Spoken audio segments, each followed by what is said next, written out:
శాంతియుతంగా గత 44 రోజుల నుండి ఆందోళన చేస్తుంటే, ఉద్యమం చేస్తుంటే వాళ్ళ న్యాయమైన డిమాండ్లను తీర్చకపోగా ఈ రోజు వందలాది మంది మత్స్యకార సోదరుల పైన తప్పుడు కేసులు పెట్టి వేధించే ప్రయత్నం చేస్తున్నారు.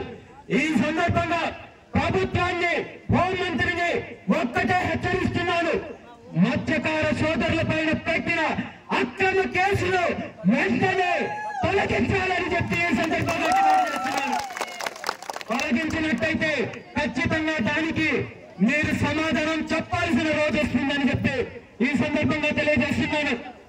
ఈ రోజు ముఖ్యమంత్రి చంద్రబాబు నాయుడు గారిని ఒకటే అడుగుతున్నాను, భారతదేశంలోనే కాదు ప్రపంచ దేశాల్లో మీరు ఎన్నోసార్లు ఈ ఆంధ్రప్రదేశ్ రాష్ట్రాన్ని సింగపూర్ లాగా తయారు చేస్తాను, మరో దేశంలాగా తయారు చేస్తానని చెప్పే మీరు సింగపూర్ దేశంలో కానీ మరో దేశంలో కానీ కనీసము భారతదేశంలో తీర ప్రాంతం ఉన్న మరో రాష్ట్రాల్లో కానీ ఎక్కడైనా ఈ విధంగా తీర ప్రాంతాన్ని కలుషితం చేసి మత్స్యకారుల పొట్టగొట్టి మత్స్యకారుల జీవితాల్లో చిచ్చుపెట్టి ఇలాంటి కాలుష్యాన్ని తీసుకొని వచ్చే కంపెనీలు ఎక్కడైనా పెట్టారా అని చెప్పి ఈ సందర్భంగా నేను ముఖ్యమంత్రి చంద్రబాబు నాయుడు గారిని ప్రశ్నిస్తున్నాను.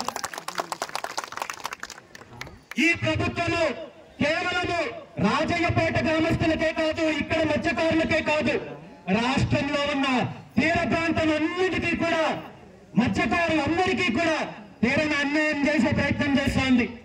గతంలో నేను పోరాటం చేసిన కరేడు ప్రాంతంలో కూడా మత్స్యకారులు ఉన్నారు, వాళ్ళందరినీ బెదిరించి అక్కడ భూములు లాక్కొని ఆ గ్రామాన్ని ఖాళీ చేపించే ప్రయత్నం చేస్తున్నారు. ఈ రోజు రాజయ్యపేటలో ఇన్ని వేల మంది జీవితాలతో ఆడుకునే ప్రయత్నం చేస్తున్నారు. అదేవిధంగా మీ అందరికీ తెలిసి ఉంటుంది, ఈ మధ్య కాలంలో విశాఖపట్నానికి ఒక డాటా సెంటర్ తీసుకొస్తున్నామని చెప్పి ప్రభుత్వము అనేక రకాలుగా గొప్పలు చెప్పుకుంటోంది.